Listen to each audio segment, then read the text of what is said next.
Fala, meninos bonitos! Vamos para mais uma aula de redação essa semana? E aí, como é que vocês estão? Bom, hoje nós vamos tratar a respeito do parágrafo de desenvolvimento, tá certo?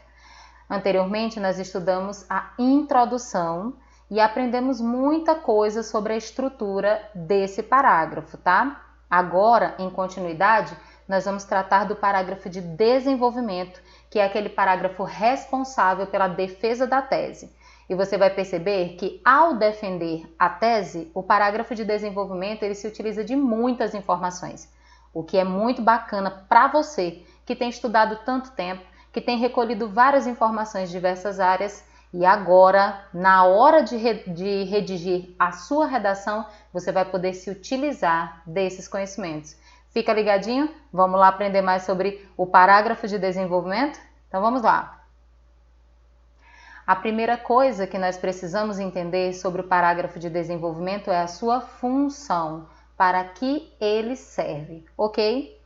Enquanto a introdução, ela tem a função de apresentar o tema e também apresentar a tese ao leitor, depois nós temos o desenvolvimento, que tem a função de explicar melhor tanto o tema, né, quanto também justificar essa tese, tá bom?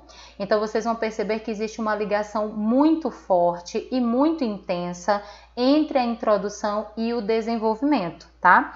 E essa, relação intrínseca deve ser realmente respeitada. Mais à frente, nós vamos tratar a respeito do projeto de texto, para que você possa entender essa ligação tão essencial entre a introdução e o desenvolvimento. Tá bom?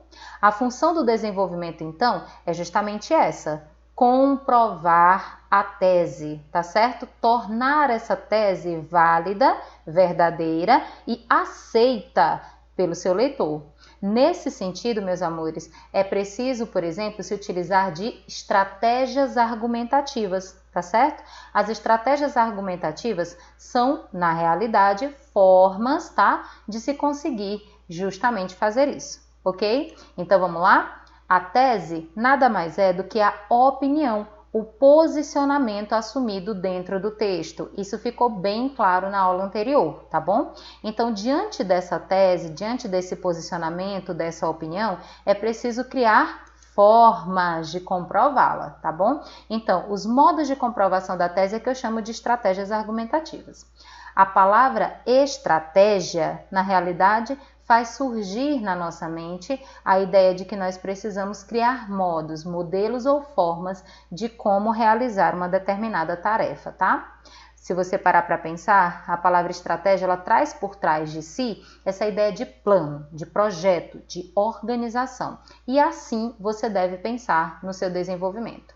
Há muito tempo que nós estamos conversando sobre a necessidade do planejamento, sobre a necessidade de se pensar no texto antes mesmo de começar a produzi-lo, não é verdade? Então, nesse sentido, você vai entender que as estratégias argumentativas, elas refletem bem essa questão do projeto, do plano, que é necessário para se ter uma redação bem escrita e que cumpra principalmente com a competência 3, que trata a respeito do projeto de texto.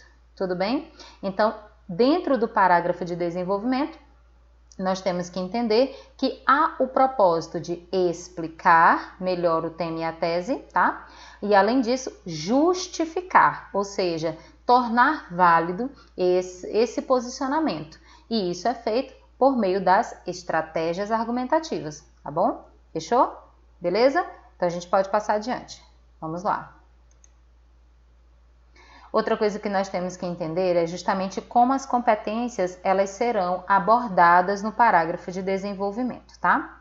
As duas competências mais abordadas são a competência 2 e a competência 3. É claro que a competência de número 1, certo, também é observada. A competência de número 4 também é observada, tá? Nós sabemos que para construir, assim, com a norma culta, eu vou precisar me utilizar desses dois recursos. Principalmente o uso de conectores, porque ele permite a perfeita ligação entre as partes e, nesse sentido, vai promover também ali a coerência, tá? Que a gente observa aqui na competência 3. Mas mesmo assim, a competência 2 e a competência 3, elas se destacam nessa discussão ou nessa construção do parágrafo de desenvolvimento. Se você não lembra o que diz cada uma dessas competências, vamos relembrar, tá bom? A competência de número 2, ela simplesmente vai tratar a respeito, olha só, do repertório sociocultural. Esse repertório sociocultural, gente, ele é muito importante aqui na competência 2, porque ele vai fazer aquilo que a competência ela traz, né? A necessidade de apresentar conhecimento das diversas áreas, tá certo? A ponto ali de conseguir trazer para o seu texto aquilo que a dissertação ela diz. Dissertação argumentativa traz embutida em si justamente o fato de que dissertação está ligada à informação e argumentação está ligada à opinião.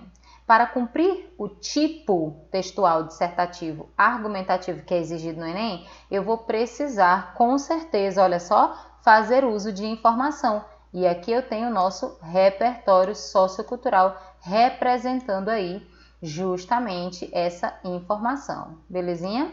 Então, o que eu posso entender é que a competência de número 3, ela vai trazer aqui a ideia do projeto de texto, que traz também a ideia de planejamento, tá certo?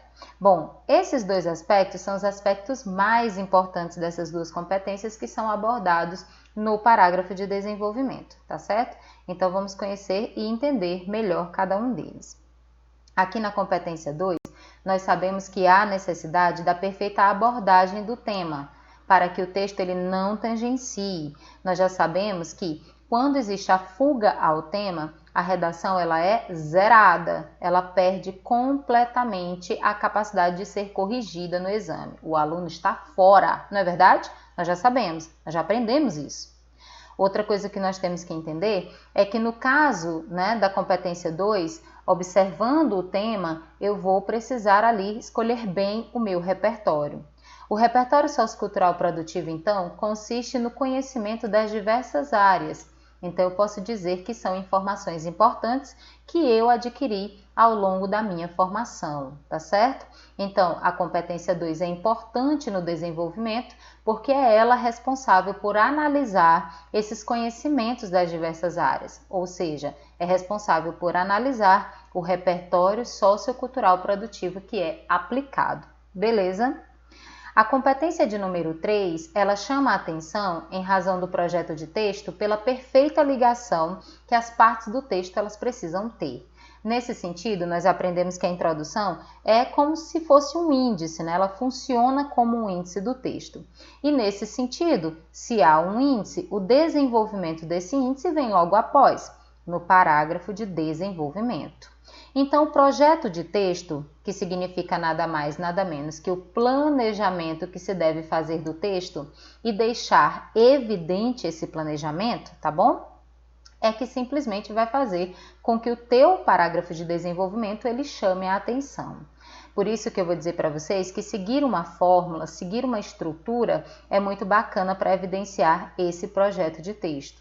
Nesse sentido, o modo como nós trabalhamos a redação aqui no curso e a estrutura que nós estamos tentando incutir e firmar, certo? Ela é fundamental, babies. Por quê? Porque vocês vão perceber que aqui, ó, o projeto de texto, certo? Ele é anterior a tudo isso e ele vai nos ajudar a ganhar, né, notoriedade na nossa redação, tendo uma nota muito maior, porque ele é fator de 200 pontos na competência 3, e por isso vocês vão perceber, quando há uma associação bem feita entre a introdução e o parágrafo de desenvolvimento, com certeza há ali a manifestação de um projeto de texto bem elaborado, tudo bem? Outra coisa interessante é que isso vai gerar coerência no seu texto. Um texto planejado é um texto que com certeza terá menos erros em relação à lógica da discussão que é feita entre as suas partes. Então, por exemplo, se nós tivermos o pleno planejamento do nosso texto, Nunca vai acontecer o problema que eu já vi em vários e vários outros textos, em que a pessoa começa na introdução trazendo uma determinada tese, mas aí, na hora de desenvolver essa tese, ela começa a tratar de outra tese e esquece aquela tese anterior que foi mencionada na introdução. Isso é uma incoerência muito comum, mas que não deve acontecer porque ela traz desconto na competência 3. Tá ok? Então, perceba que se há um planejamento antes, tá? Se a gente pensa melhor no nosso texto antes mesmo de começar a produzir, eu consigo perceber a correspondência entre essa introdução e esse desenvolvimento. E ali mesmo, antes de começar a escrever, eu já posso sanar aquele problema. Belezinha? Então, gente, olha só. A coerência, ela se dá quando existe esse planejamento e todas as partes do texto conversam entre si, estão interligadas, né? Nesse sentido, há coerência quando a tese ela é cumprida e há coerência também quando as afirmações dentro do parágrafo de desenvolvimento também têm sentido lógico e há uma plena correspondência. É preciso tomar bastante cuidado, por exemplo, na hora de fazer afirmações, observando aquilo que foi dito anteriormente, para que não haja uma contradição. Por exemplo, para que na tese esteja afirmando alguma coisa e na hora de comprovar a tese, a comprovação esteja contrária. Isso já aconteceu? Sim, é um problema comum, infelizmente. E eu vou explicar até por que isso acontece, gente. Isso se dá em relação ao uso de um repertório que muitas vezes não é pertinente à discussão que está sendo traçada no parágrafo. Esse problema nós iremos abordar logo, tá? Mais à frente. Então, vocês vão observar que a coerência ela pode acontecer em todo o texto, no sentido estrutural maior, mas também pode acontecer dentro do texto, de uma maneira que as partes ou as discussões dentro mesmo do próprio parágrafo correspondam, tá? E aí, cuidado, porque quando não há correspondência, há incoerência, há perca de ponto na competência 3. Tudo bem? Outra coisa que nós devemos observar na competência 3 e que conta bastante no desenvolvimento é a chamada progressão textual, tá? A progressão textual, ela diz respeito ao fato de que as informações, elas podem ali fazer com que o texto desenvolva-se, ou seja, que o texto cresça, que o texto ande, tá? Ele progrida, tá certo? Essa progressão, ela é feita justamente pelo acréscimo de informações novas dentro do texto.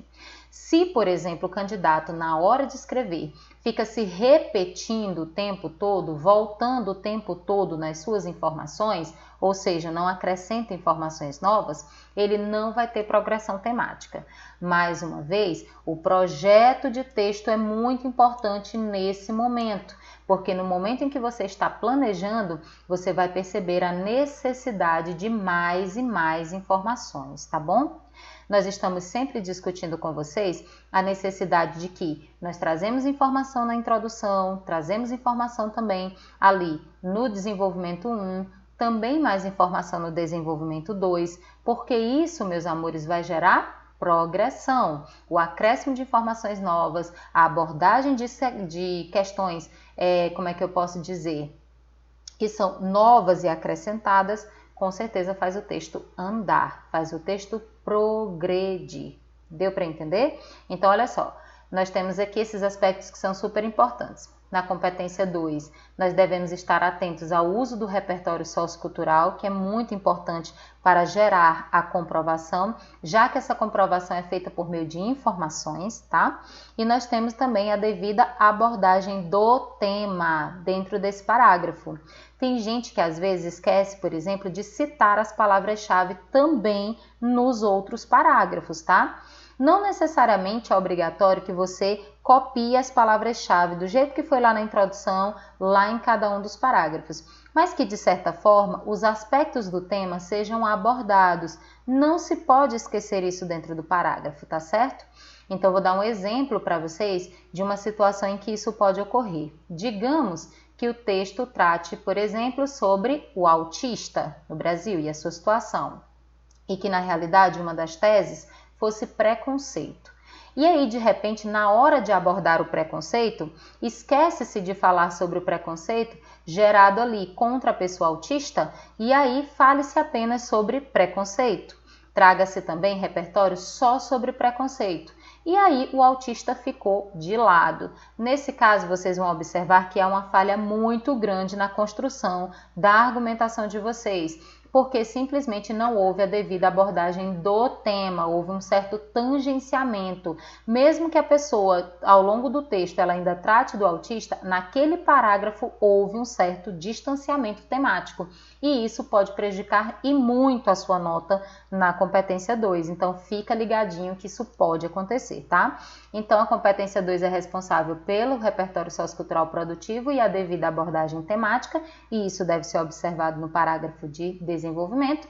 E aí, na competência 3, nós temos aqui a necessidade de um planejamento para que haja organização, coerência e aí acrescentar informações para que haja progressão temática. Deu para entender? Vamos passar adiante, vamos entender melhor ainda essas questões? O que mais que a gente vai ver sobre o parágrafo de desenvolvimento? Eu trouxe aqui para vocês 3 dicas muito importantes sobre o repertório sociocultural produtivo, tá? Que precisa ser observado durante o momento em que você está se utilizando desse repertório. O repertório sociocultural produtivo vai ter uma aula especial, tá bom? Na próxima aula, nós vamos trabalhar os vários repertórios socioculturais, as maneiras mais corretas de utilizar e vários exemplos em que a gente tem erros e acertos quanto ao uso desse repertório. Então, uma aula super especial nós vamos ter na próxima semana. Enquanto isso, eu gostaria de adiantar a vocês algumas coisas importantes a respeito do uso do repertório, tá? Até para ajudar na nossa próxima aula. Se o repertório ele é uma parte super, hiper, mega importante, tá? Da nossa redação e do nosso parágrafo de desenvolvimento, principalmente, eu gostaria de falar para vocês dessa primeira dica, tá? A dica de número 1. Antes de usar o repertório sociocultural, é preciso observar se ele é pertinente à discussão e ao tema, tá bom? Isso é importante, tá, gente? Porque muitas vezes as pessoas elas gostam de se utilizar dos chamados repertórios universais, ou seja, repertórios que se encaixam em diversas temáticas. É uma forma inteligente, tá, de planejar o seu texto e muitas das vezes os repertórios universais eles cabem dentro da discussão. Repertórios como, por exemplo, a Constituição Federal que trabalha os direitos do brasileiro, tá? Que é considerado, na minha opinião, um repertório universal, porque a gente pode ali abordar diversas temáticas sociais, econômicas, políticas, culturais, tá bom? Tudo dentro da nossa lei. Mas vocês vão observar também que às vezes as pessoas, elas fazem ali uso de qualquer repertório sem perceber se aquele repertório cabe ou não na discussão que foi feita dentro do parágrafo, tá certo? Por exemplo, digamos que de repente a tese ela trate a respeito de um determinado aspecto, mas o repertório sociocultural produtivo trata de outro aspecto. Mesmo assim, o aluno tenta encaixar, porque é um repertório bonito, é um repertório que é muito utilizado. Um exemplo disso é o Fato Social do Émile Durkheim, que é outro repertório que é considerado universal. O fato social é, na realidade, fenômenos sociais que ocorrem dentro da nossa sociedade e que são ditos generalizantes e que influenciam o comportamento das pessoas. É preciso observar, por exemplo, se a tese defendida ela aponta um aspecto que influencia no comportamento. Senão, talvez o fato social de Émile Durkheim não se encaixe ali para comprovar a sua tese. Nesse sentido, olha só como essa dica é importante, a pertinência desse repertório. No momento em que você estiver projetando o seu texto, pense primeiro, existe uma relação realmente válida entre aquele repertório que eu estou tentando citar e a minha tese que está sendo trabalhada dentro do meu parágrafo de argumentação? Então, é aí que essa questão da pertinência ela é importante, tá bom? Se casa com o tema que eu estou discutindo, a maneira como eu estou abordando o tema ou não, tá bom? Então, gente, ó, fica ligadinho com essa questão. Quando eu falo, então, de pertinência, eu uso uma palavrinha que pode me ajudar bastante a entender melhor essa questão, ó, é o termozinho relacionado. Então, quando eu digo que um repertório ele é pertinente, é porque ele está relacionado à temática abordada. E essa relação não é tão difícil de se mostrar, tá? Quando as relações entre o repertório, o tema e a tese são muito distantes, vocês vão perceber uma certa dificuldade em integrar esse repertório, porque vocês vão perder bastante bastante tempo explicando qual é a relação do repertório com a discussão traçada ou com o tema abordado. Nesse sentido, meus amores, olha só, eu preciso observar se esse repertório é realmente pertinente e se eu posso continuar utilizando-o. Beleza? Deu para entender? Vamos continuar então com mais dicas sobre o repertório sociocultural, tá bom? Outra coisa que nós temos que observar é a questão do uso válido desse repertório, tá? Ou seja, esse repertório, ele é válido, tá bom? E como é que eu descubro isso, professora? É simples, é preciso, legitimar, tá bom? É preciso legitimar. E como é que a gente faz essa legitimação? Como é que a gente torna válido esse repertório sociocultural? Eu vou explicar para vocês.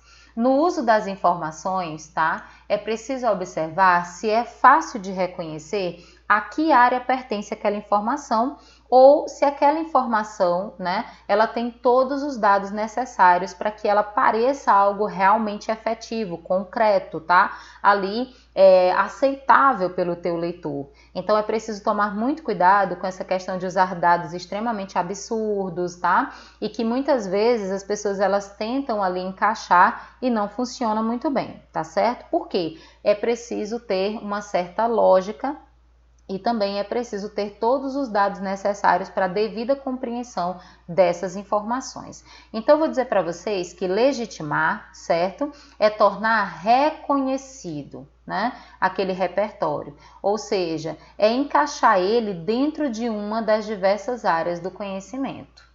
Então, quando se traz, por exemplo, a história, né, que é um repertório sociocultural extremamente utilizado pelos alunos, para comprovar determinadas mazelas sociais do nosso país, vocês vão observar que é muito bacana usar termos que remetam a essa história, como os séculos em que ocorreram, os anos em que ocorreram, tá? Situando ali no tempo. Ou mesmo palavrinhas como historicamente, tá? Durante o período disso, durante o período daquilo, que são na realidade termos que fazem ali alusão à história da nossa humanidade ou do nosso país. Então, quando nós nos utilizamos desses termos ou simplesmente nós organizamos melhor essa situação, né, da informação, trazemos ali alguns termos, alguns dados, nós estamos legitimando, nós estamos validando dentro da área do conhecimento. Existem várias formas de fazer isso. Olha só, legitimar é uma coisa que pode ser feita com a citação do nome e do sobrenome do especialista que está sendo ali utilizado por você como repertório sociocultural produtivo, tá bom? Aliás, como repertório sociocultural. E aí vocês vão observar o seguinte, olha só, a citação de especialistas, de pensamentos, de frases, tá? De ideias, é muito comum dentro da redação do Enem e é extremamente válido porque mostra conhecimento, principalmente na área da sociologia, na área da filosofia, que são repertórios muito recorrentes, tá? Só que na hora de citar essas pessoas, é interessante dar legitimação e validade àquele ser humano que está sendo citado ali, aquele especialista, aquele teórico, tá? E nesse sentido, vocês vão perceber que quando eu trago o nome, o sobrenome e a área do conhecimento a qual se refere esse especialista, nós vamos ter uma devida legitimação, uma devida validação daquele conhecimento.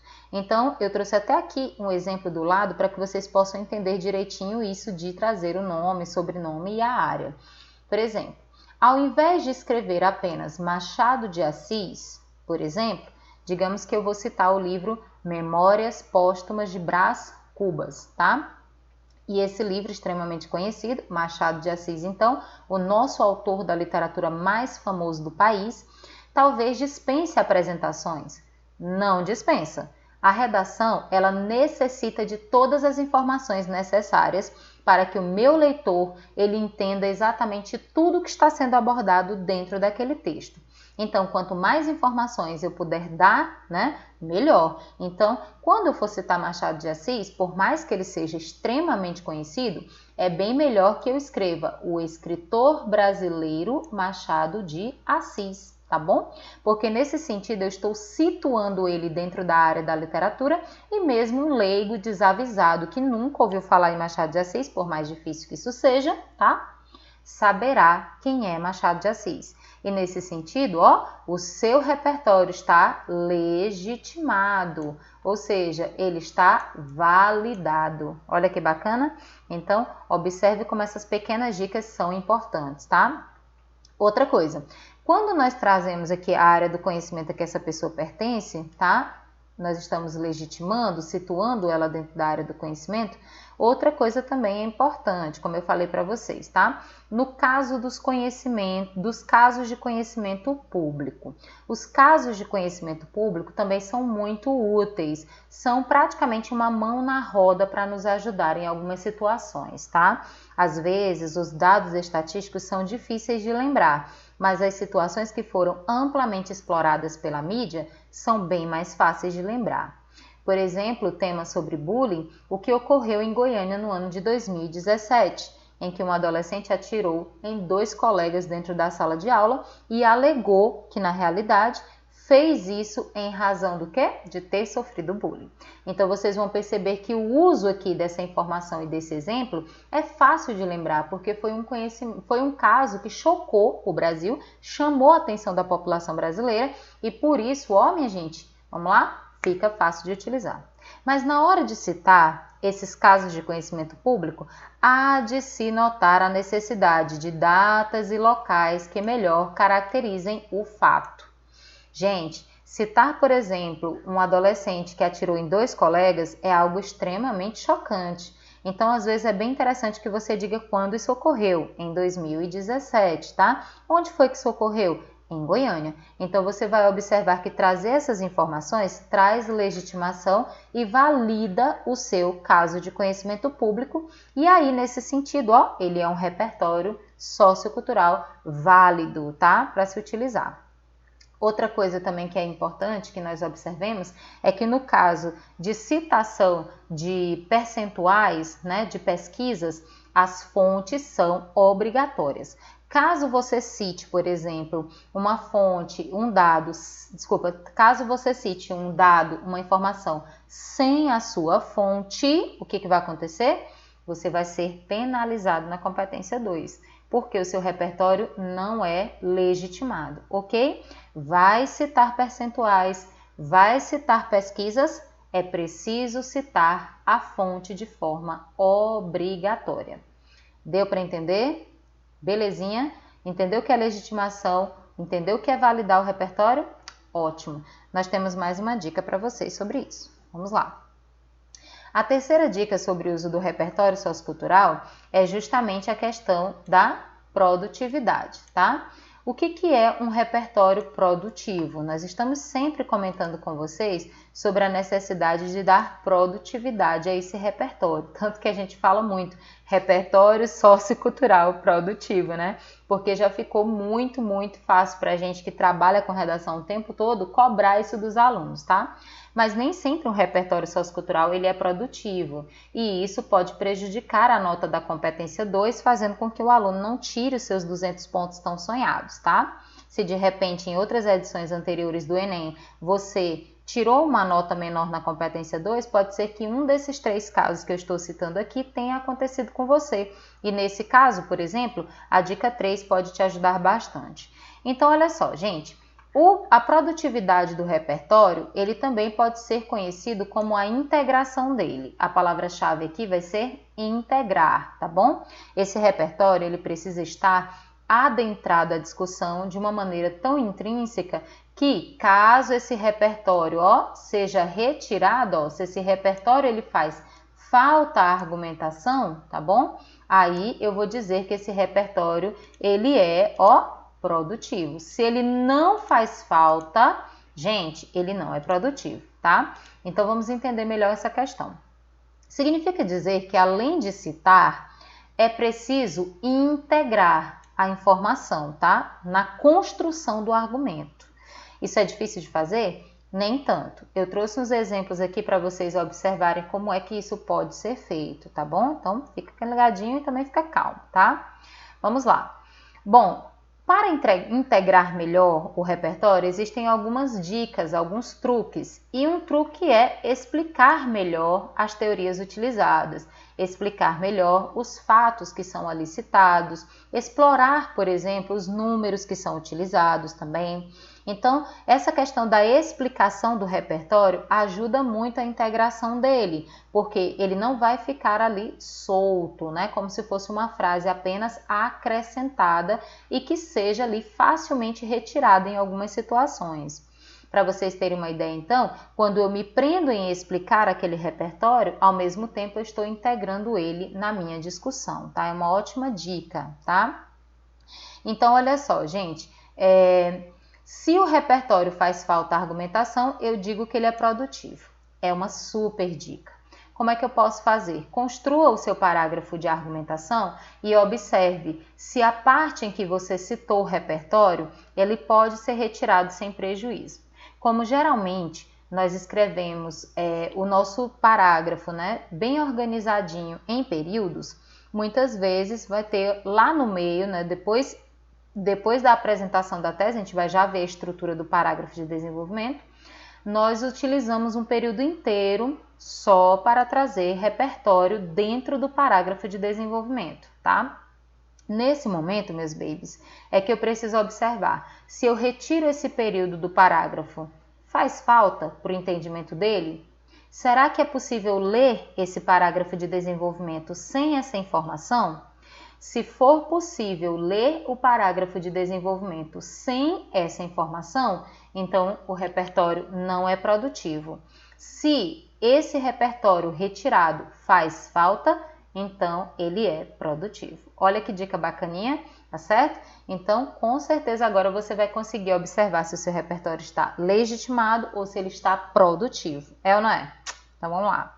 Gostaram das 3 dicas? Tá? Então vou só voltar aqui para a gente fechar essas 3 dicas super, hiper, mega bacanas. Então, o nosso repertório ele precisa ser pertinente à discussão do tema e à discussão traçada dentro do parágrafo de desenvolvimento.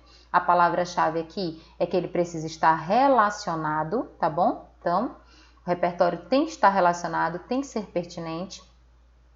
E depois ele precisa ser validado, tá bom? Ou seja, legitimado. E aí, como é que eu faço isso, minha gente? Trazendo várias informações sobre aquela mesma informação que você está usando como repertório. Então, se você vai citar especialistas, situar os especialistas dentro da área do conhecimento. Se vai citar casos de conhecimento público, trazer informações para que haja validação dessa informação. Além disso, se vai citar percentuais, é preciso trazer a fonte. Deu para entender? Ótimo, né? E a última dica, o repertório sociocultural ele vai ser produtivo quando ele estiver integrado à discussão, de maneira que, quando se retira esse repertório, ele faz falta, tá bom? Deu para entender? Bacana, né? Vamos adiante para a gente entender um pouco mais a respeito do desenvolvimento, tá? E aí, eu digo a vocês o seguinte, a argumentação no parágrafo de desenvolvimento é algo que nós precisamos entender. Entender o raciocínio da argumentação é muito bacana, é muito importante. E eu vou explicar para vocês como é que a gente pode fazer isso, tá? Primeiro, eu vou falar para vocês um pouquinho sobre a argumentação, sobre a origem, sobre como a argumentação ela funciona. E assim você vai poder relacionar esse raciocínio, por exemplo, com aquilo que você faz na sua redação. Se lá no parágrafo de desenvolvimento você consegue ali criar esse raciocínio que é o argumento.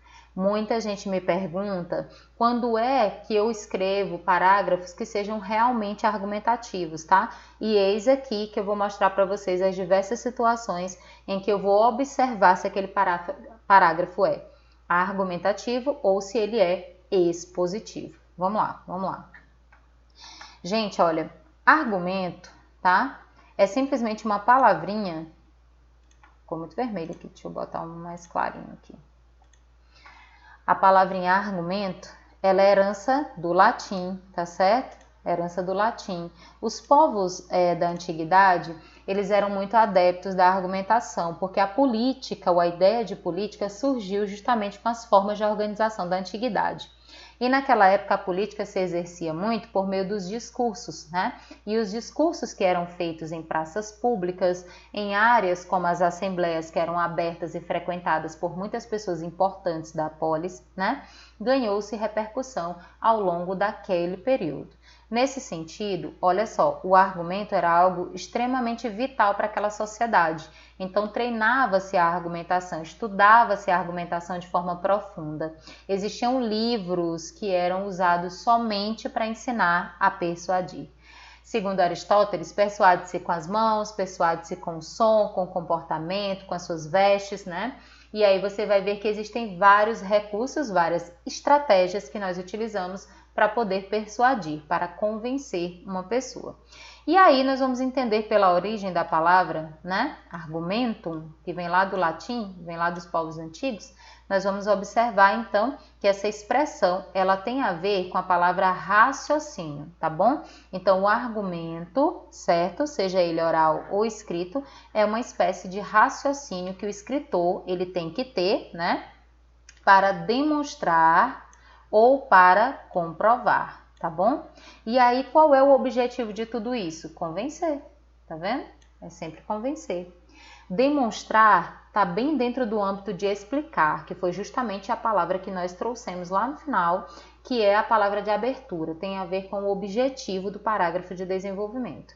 Então, eu preciso demonstrar, tenho que explicar, tenho que justificar, que é a comprovação. Então, ó, demonstrar e comprovar é justamente a função do parágrafo de desenvolvimento da redação. Então, a gente vai entender que quando eu tenho esse propósito em mente, eu estou argumentando, tá bom? Vamos continuar. Outra coisa muito interessante é que por trás da construção da argumentação, nós vamos observar o método dedutivo. E o que o método dedutivo ele é, professora? A palavra método, ela dá essa ideia, tá aqui ó, a palavra método, ela dá a ideia de planejamento, de organização para uma execução, tá bom? Na metodologia e no raciocínio lógico, certo? Que são dois estudos e duas áreas, o método ele é discutido. Então, o método ele é a forma como as coisas elas são feitas e como elas devem ser feitas. Nesse sentido, nós temos pelo menos duas formas de promover um certo raciocínio lógico.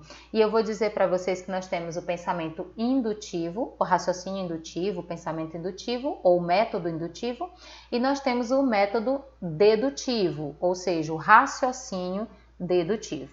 A diferença entre um e outro é que no caso do indutivo, nós partimos do específico para se chegar em uma regra mais geral.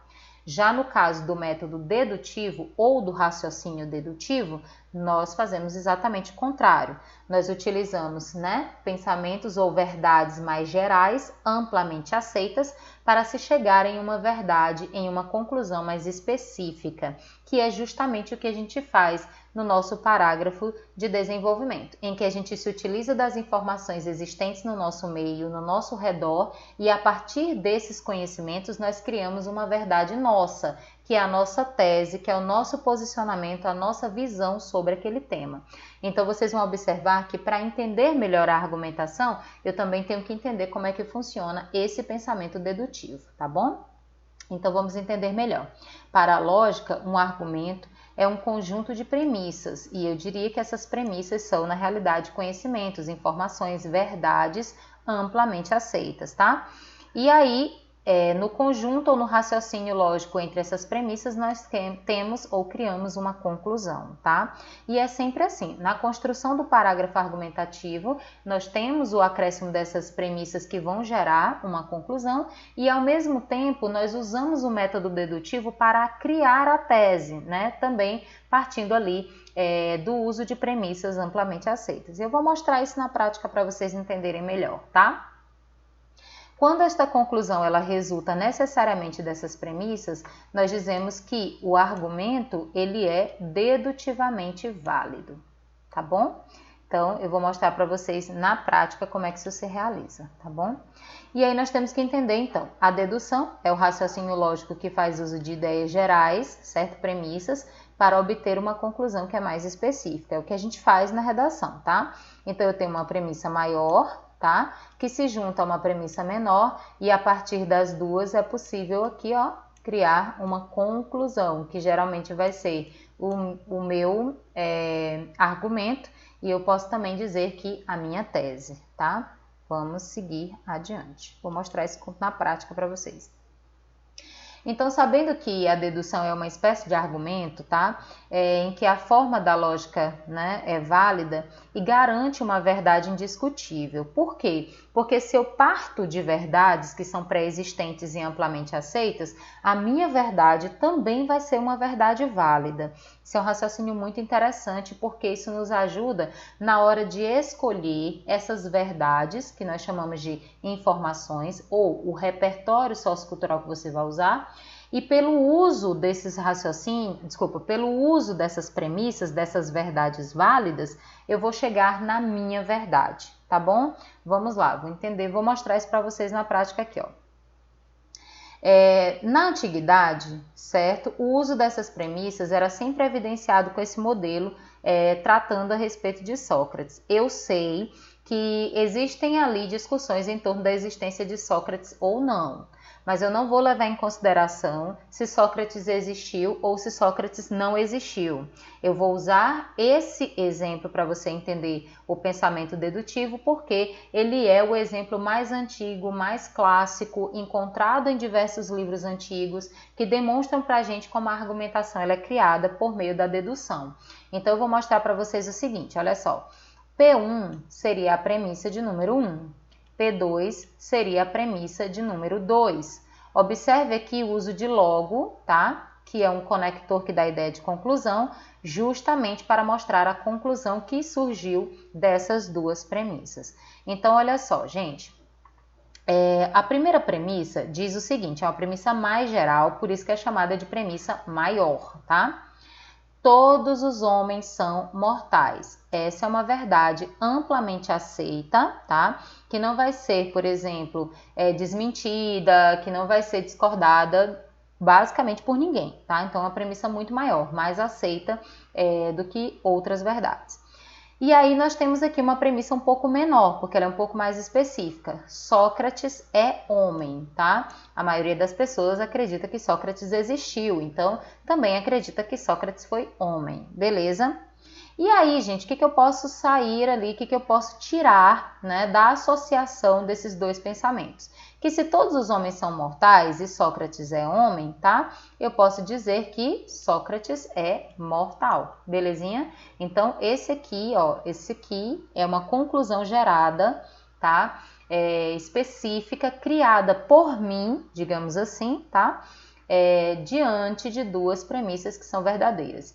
Pensando na redação, se nós juntarmos duas informações que são verdadeiras, constatáveis, a partir da junção dessas duas premissas, desses dois pensamentos, dessas duas informações, eu posso criar minha verdade, tá? E eu vou mostrar isso agora para vocês. Vamos lá. Olha só, vamos aplicar o método, tá? No parágrafo de desenvolvimento comum da redação, tá? Vamos lá. Muitas adolescentes estão grávidas no Brasil. Essa é uma verdade geral, tá? Amplamente aceita, tudo bem? Muita gente vai aceitar essa verdade aqui como verdadeira porque as pesquisas mostram, os documentários mostram, a TV mostra, então nós sabemos que realmente existem muitas adolescentes grávidas no Brasil, tá? Outra premissa que é amplamente aceita é o fato de que as famílias, né, por ser considerada um tabu, não abordam a sexualidade com os filhos, ou seja, existe ali um certo afastamento das famílias no sentido do diálogo quanto à sexualidade. Isso também é algo comprovado, tá? Pelas nossas próprias experiências dentro de casa, e eu até pergunto, quantas vezes a tua mãe ou teu pai conversou com você sobre sexualidade, né? Isso não é uma regra geral no Brasil, a maioria das famílias ou a maioria das pessoas vai afirmar que não, que isso não ocorreu em casa durante a adolescência. Então, juntando aqui essas duas premissas que são verdadeiras e diante da temática, que é aqui essa mais geral da gravidez na adolescência, é possível chegar a uma conclusão, olha só, uma conclusão que foi criada ali por uma pessoa que está tentando argumentar e ela criou uma verdade a partir dessas outras verdades pré-existentes. Olha só, a atitude de omissão da família frente ao sexo praticado entre pessoas muito jovens no país contribui para esse problema de saúde pública que é a gravidez precoce. Então, vocês vão perceber que esse raciocínio aqui, que é muito característico na redação, tá? E que aqui, se vocês observarem, é uma tese que está sendo defendida, ela foi gerada, ela foi criada de duas premissas anteriores. Por que é importante entender, então, o pensamento dedutivo? É importante para que você perceba que na hora de gerar o argumento, há todo um raciocínio por trás desse trabalho que você realiza. Então, vocês vão observar o seguinte, olha, eu tenho aqui muitas verdades, muitas informações a respeito dos temas, e o que eu vou fazer? Eu vou me utilizar dessas informações e vou tentar construir verdades a partir disso, associando esses diversos conhecimentos. Tudo isso aqui é feito principalmente na hora de projetar o texto, antes mesmo de começar o rascunho. Então, gente, olha só, entender o pensamento dedutivo é bacana porque vai te ajudar na construção do teu projeto de texto e isso vai fazer você ganhar tempo na hora de produzir a tua redação, sabendo que você está argumentando de maneira eficiente, tá? Eu trouxe aqui, desculpa, um parágrafo que foi gerado justamente aqui, ó, desse raciocínio dedutivo, tá? Então, só pela construção ali que nós fizemos daquele raciocínio rapidinho, gerou-se um parágrafo de desenvolvimento de argumentação muito eficiente, tá? Vamos lá. Nesse sentido, a ocorrência de vários casos de gravidez na adolescência se relaciona diretamente à hesitação dos pais em tratar a respeito de sexo com os filhos. Então, vocês vão perceber que aqui nós temos a tese, tá? E essa tese, ela foi toda construída baseada no raciocínio dedutivo que nós tivemos anteriormente. Então, é possível fazer essa afirmação porque nós já fizemos a associação com os conhecimentos e percebemos que a conclusão ela é possível, tá? Como causa disso, é possível apontar a mentalidade sociocultural do país.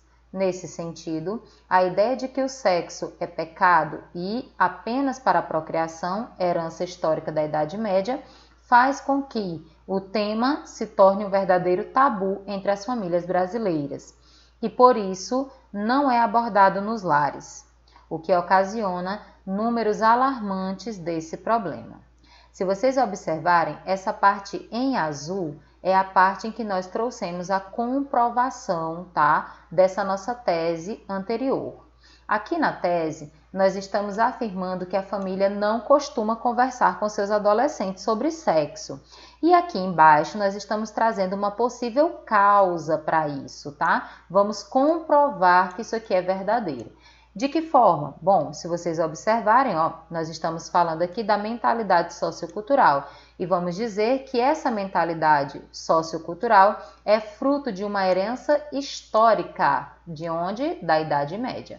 Observe aqui que o período da Idade Média ele foi acompanhado da palavra história.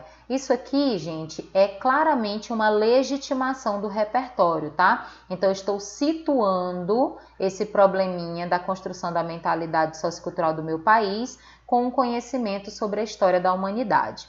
Por exemplo, eu explico aqui que a herança histórica da Idade Média, né?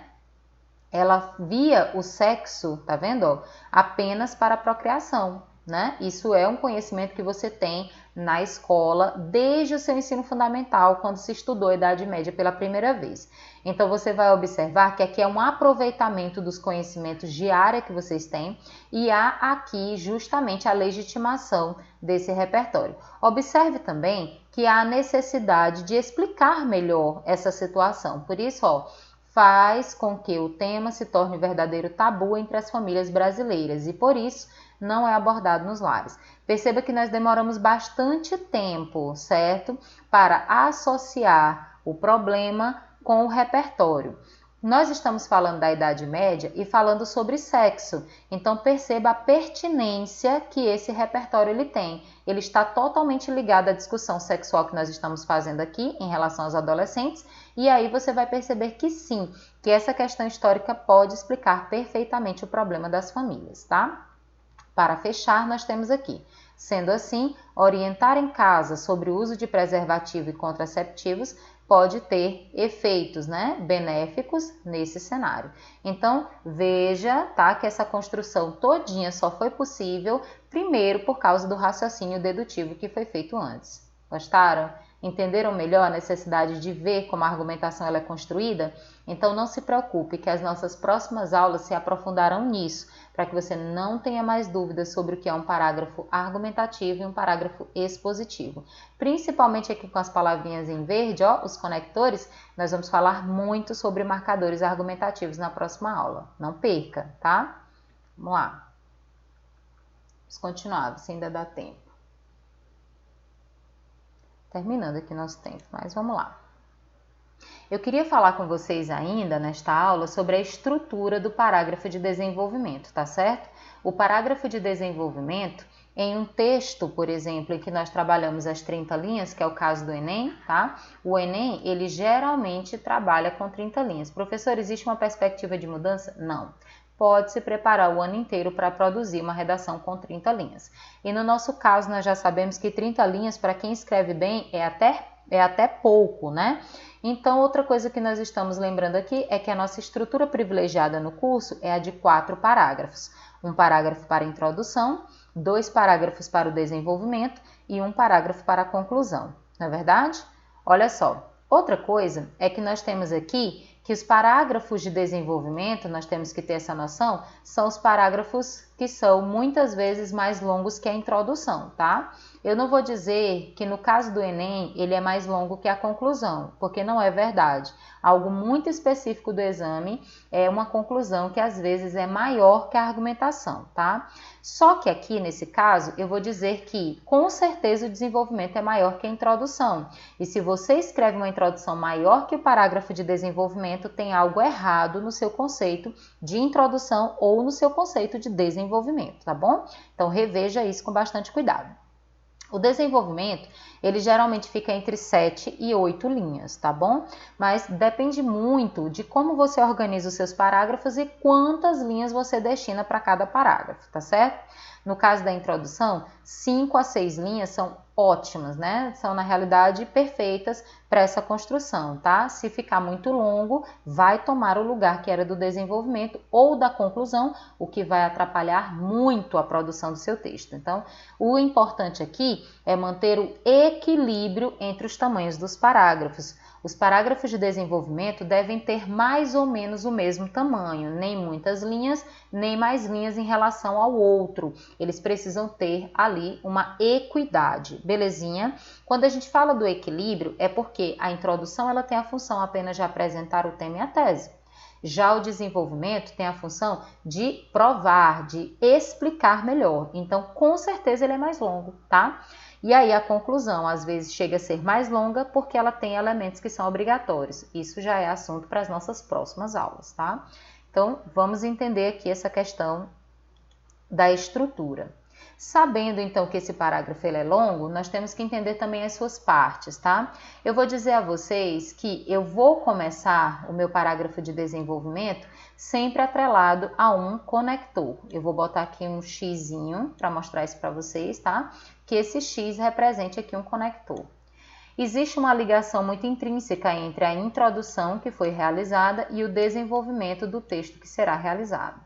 E esse conector demonstra essa ligação. Então, iniciar o parágrafo de desenvolvimento com conector é algo que o Enem trouxe com bastante evidência e é claro que a gente vai enfatizar isso aqui no curso. Se o Enem ele traz esse conector no início de cada parágrafo, nós também traremos, tá? Com exceção da introdução, todos os parágrafos da redação do Enem, eles devem ser ali começados ou iniciados com conectores, tá bom então? Bom, então, de posse do meu conector aqui representado pelo X, eu vou fazer a retomada da minha tese. Ou seja, eu vou mostrar exatamente sobre o que eu vou tratar no meu parágrafo. Se vocês observarem, a retomada da tese, ela é também o tópico frasal. Por quê? Porque ela evidencia o assunto principal do parágrafo. O assunto principal do parágrafo é a tese. E ali dentro é que eu vou começar a comprovar essa tese. Por isso, começar com a tese é muito bom, é essencial. É obrigatório, Ana Cláudia? Não, não é obrigatório. Você pode aqui fazer uma certa inversão dessas partes do parágrafo, mas apresentá-las nessa ordem é muito bom para que você possa ali, visualizar um parágrafo bem estruturado, bem organizado e com certeza o teu leitor já vai encontrar o tópico no tópico frasal, que é a primeira frase do parágrafo, justamente aquilo que você vai tratar. Justamente aquilo que você vai defender, tá bom? Eu gosto muito de começar justamente com a retomada da tese, tá? Esse período, meus amores, ele é um período mais curto, porque a função dele é apenas essa, apenas retomar. Peço, por favor, que vocês não retomem a tese com as mesmas palavras de maneira igual ou literal ao que foi trazido na introdução. Tem gente que traz a tese na introdução e depois só copia no parágrafo de desenvolvimento. Eu peço que vocês não façam isso em razão da competência 4, que trata sobre a repetição desnecessária de palavras. A única repetição que é permitida é, por exemplo, a repetição de termos indispensáveis como um de, como um se, que são palavras que vão se repetir naturalmente, um que, tá? Nas construções das frases. Outra situação é quando nós trazemos ali as palavras-chave do tema, que realmente devem ser novamente abordadas em cada um dos parágrafos para promover a perfeita coesão e a perfeita abordagem do texto. Mas até mesmo a retomada desse tema pode ser feito com outras palavras, com sinônimos, com outras formas. Então eu digo a vocês, não retomar a tese com as mesmas palavras, tudo bem? Então vamos lá. Outra coisa, o conector, claro, porque cada uma dessas partes aqui geralmente são períodos. Então entre um período e outro, o uso de conector para ligar, belezinha? Conectores são palavras de ligação de língua portuguesa que aqui nos nossos exemplos estão sempre marcados de verde, tá? Depois disso, nós vamos trazer a comprovação da tese por meio de estratégias argumentativas. Então, vamos sempre comprovar essa tese. Essas estratégias argumentativas são a forma como nós usamos o repertório sociocultural produtivo, de maneira estratégica. Nesse sentido, a comprovação da tese é feita por meio de repertório sociocultural pertinente, legitimado e produtivo, tá bom? Que foi o que a gente estava discutindo ali anteriormente. Depois disso, claro, é preciso trazer uma conclusão para esse parágrafo, que nós costumamos chamar de fechamento. O fechamento, babies, é sim obrigatório. Por quê? Porque traz um parágrafo estruturado, tá bom? O texto dissertativo do Enem Nota 1000 é um texto extremamente meticuloso, bem construído, organizado. Então, um parágrafo bem construído é um parágrafo que tem início, meio e fim. Se o início do meu parágrafo é a retomada da tese, se o meio do meu parágrafo é a comprovação dessa tese, eu também tenho que fechar as minhas ideias. Então, nesse caso, nós temos a conclusão, tá? E olha só, aqui o fechamento ele pode acontecer de várias formas diferentes. Às vezes eu sei que vocês têm dúvidas sobre isso. Ele pode acontecer apontando a necessidade de uma solução. Não é a solução em si, mas aponta-se a necessidade dessa solução ou aponta-se para essa solução, tá? Outra coisa, meus amores, são as consequências específicas daquilo que está sendo discutido. Então, se eu trago a tese, que geralmente é uma causa, e depois eu comprovo essa causa, eu devo fechar com as consequências negativas. Geralmente são consequências negativas. Então, uma ótima forma de fechar o parágrafo, tá? E aí também é possível fazer uma constatação sobre os fatos analisados, que seria a conclusão, o fechamento mais clássico, tá? É realmente uma conclusão em si. Nesse sentido, meus babies, essa é a estrutura do texto dissertativo argumentativo que nós vamos seguir aqui no curso. Então, o nosso parágrafo ele vai começar com o conector de forma obrigatória, depois vai ser promovida a retomada da tese, tá bom? Não repetindo as palavras, é claro, com um período curto. Depois, a comprovação dessa tese por meio de estratégias argumentativas e um fechamento desse parágrafo. Querem ver um exemplo para a gente encerrar? Eu vou encerrar a aula, então, com esse exemplo aqui de parágrafo dissertativo argumentativo que aborda essas nossas discussões que foram feitas na aula de hoje, tá? Deixarei para vocês algumas listas, né? deixarei para vocês algumas atividades que vocês podem realizar para fixar isso aqui que eu trouxe, tá bom? Então responda ao fim aqui da aula, aproveite o restinho do tempo, tá? Eu sei que às vezes é pouco tempo, mas aproveite para aplicar esses nossos conhecimentos. Então vou fechar aqui a nossa aula mostrando esse exemplo para vocês com tudo que a gente já discutiu. Então observe que aqui nós estamos começando com o nosso conector em verde, tá bom? E o conector aqui em segundo lugar vai trazer a ideia de que nós estamos tratando do desenvolvimento de número 2, tá bom? E observe como ele começa dentro do nosso padrão, dentro da nossa fórmula, que é a retomada da tese e por isso que está aqui em vermelho. Então, o ser humano perde a sua capacidade de escolha. Essa aqui é a tese dessa aluna nota 1000 que eu trouxe aqui o texto dela. Então, ela começa trazendo essa ideia de que a manipulação, né, de dados é algo ruim, porque o ser humano perde a sua capacidade de escolha, tá? Essa é a tese dela. Aí ela continua, nesse sentido, conforme o conceito de mortificação do eu do sociólogo Irving Goffman, é possível entender o que ocorre na internet, que induz o indivíduo a ter um comportamento alienado. Tal preceito defende que, por influência de fatores coercitivos, o cidadão perde seu pensamento individual e junta-se a uma massa coletiva. Olha que interessante. Vamos entender que essa parte em azul é o repertório sociocultural utilizado de maneira estratégica para comprovar a tese de que o ser humano perde, por meio da manipulação, o seu poder de escolha. Então, para isso, ele traz aqui uma teoria sociológica, tá, da mortificação do eu. E isso ele traz o autor dessa teoria, que é o Irving Goffman. E ele deixa bem claro que isso tudo está dentro da área dos estudos sociológicos, porque ele aponta aqui justamente que o Irving Goffman é sociólogo. Então ele situa dentro da área do conhecimento, então nós estamos observando que justamente é um repertório pertinente, legitimado dentro da área do conhecimento, tá? Aí ele continua, é possível entender o que ocorre na internet, que induz o indivíduo a ter comportamento alienado. Ele já está tentando integrar aqui, a partir disso é possível entender o que ocorre na internet, ou seja, o tema, tá? Olha a integração, olha a busca pela integração. Aqui ele vai explicar o conceito. Tá, o conceito defende que, por influência de fatores coercitivos, a manipulação, claro, o cidadão perde seu pensamento individual e junta-se a uma massa coletiva, ou seja, ele é manipulado, perde seu poder de escolha.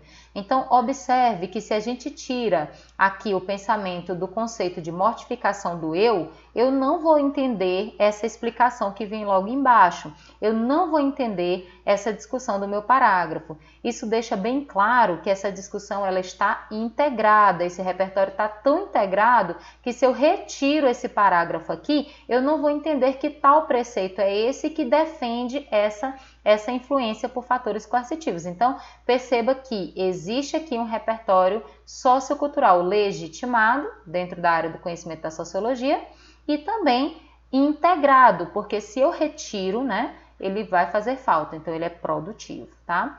E aqui nós temos o fechamento do nosso parágrafo em preto, que está assim, dessa forma, com base nesse pensamento, dentro do contexto da internet, o usuário, sem perceber, é induzido a entrar em determinados sites devido a um bombardeio de propagandas que aparecem em seu dispositivo conectado. Então, com base nesse pensamento, tá vendo aqui a retomada?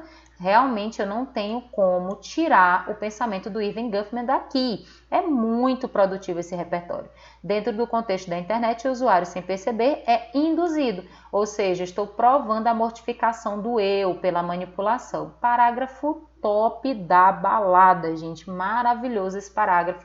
E ele comprova todas as teorias dessa aula, em que o repertório ele tem que ser legitimado, ele tem que ser pertinente, porque vocês estão vendo que ele está tratando de manipulação e o tema é manipulação, tá? Ele é produtivo, extremamente integrado, não dá para retirar esse repertório, então olha como ficou bacana esse parágrafo aqui. Então também, se vocês observarem, essa menina, ela está muito preocupada com a estrutura, ela começa retomando a tese, depois ela traz a comprovação e ela faz o fechamento. E além disso, ela usa perfeitamente aqui, os conectores para ligar as partes, show de bola, palmas para ela. Parágrafo top da balada. E com esse parágrafo top, eu encerro a nossa aula de hoje e deixo para vocês alguns exercícios para vocês analisarem parágrafos e aí aprofundarem e fixarem esse conhecimento. Ó, um cheiro no coração. Até a próxima semana. Tchau!